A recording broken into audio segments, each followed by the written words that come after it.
As we spend time with family and friends this Labor Day weekend, many of us will also be thinking about the state of working America.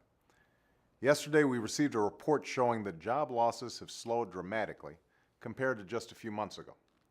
Earlier in the week, we learned that the manufacturing sector has posted its first gains in 18 months, and that many of the banks that borrowed money at the height of the financial crisis are now returning it to taxpayers with interest. These are only the most recent signs that the economy is turning around, though these signs are little comfort to those who've experienced the pain of losing a job in the previous month or in the previous 2 years of this recession.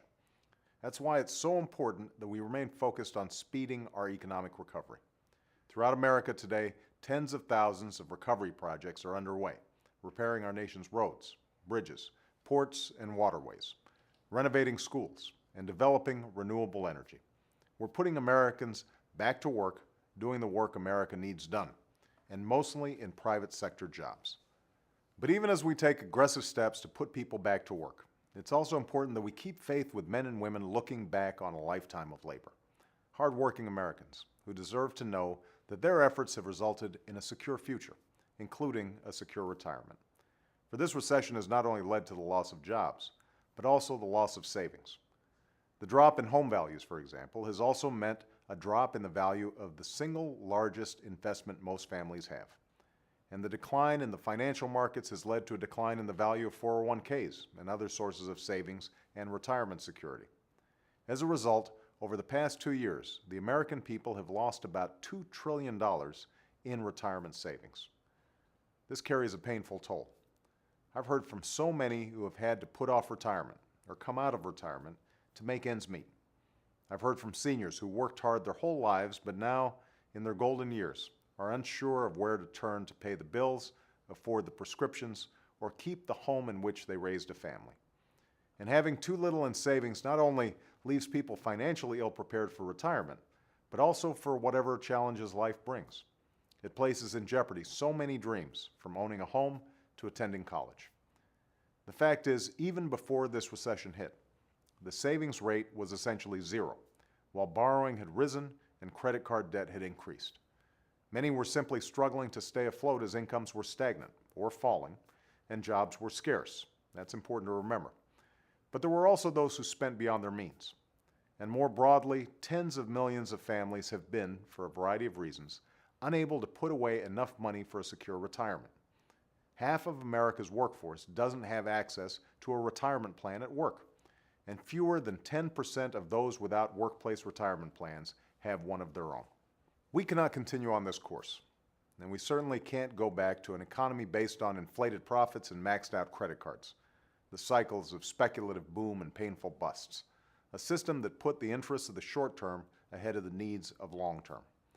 We have to revive this economy and rebuild it stronger than before, and making sure that folks have the opportunity and incentive to save for a home or college, for retirement or a rainy day, is essential to that effort. If you work hard and meet your responsibilities, this country is going to honor our collective responsibility to you to ensure that you can save and secure your retirement. That's why we're announcing several common sense changes that will help families put away money for the future. First, we're going to make it easier for small businesses to do what large businesses do.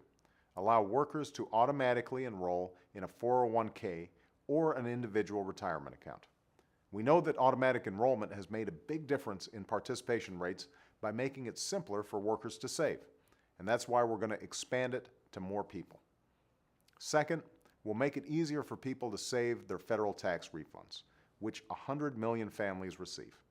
Today, if you have a retirement account, you can have your refund deposited directly into your account. With this change, we'll make it easier for those without retirement plans to save their refunds as well.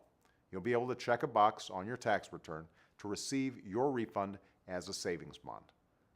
Third, we'll make it possible for employees to put payments for unused vacation and sick days into their retirement plans if they wish. Right now, most workers don't have that option. And fourth, the IRS and the Treasury Department are creating a plain English, easy-to-follow guide, as well as a website, to help folks navigate what are often very complicated waters, especially for workers changing jobs who often are unsure how best to continue saving for retirement. because the rules ought to be written to encourage people to save instead of discouraging them. We'll also build on these steps by working with Congress. As part of my budget, I've proposed ensuring that nearly every American has access to a retirement savings account through his or her job. This plan would make it possible for workers to automatically enroll in IRAs through payroll contributions.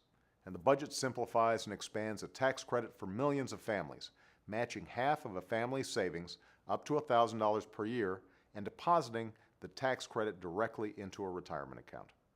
This is a difficult time for our country, but I'm confident that we can meet the challenges we face and leave behind something better, that we're ready to take responsibility for our future once again, as individuals and as a nation.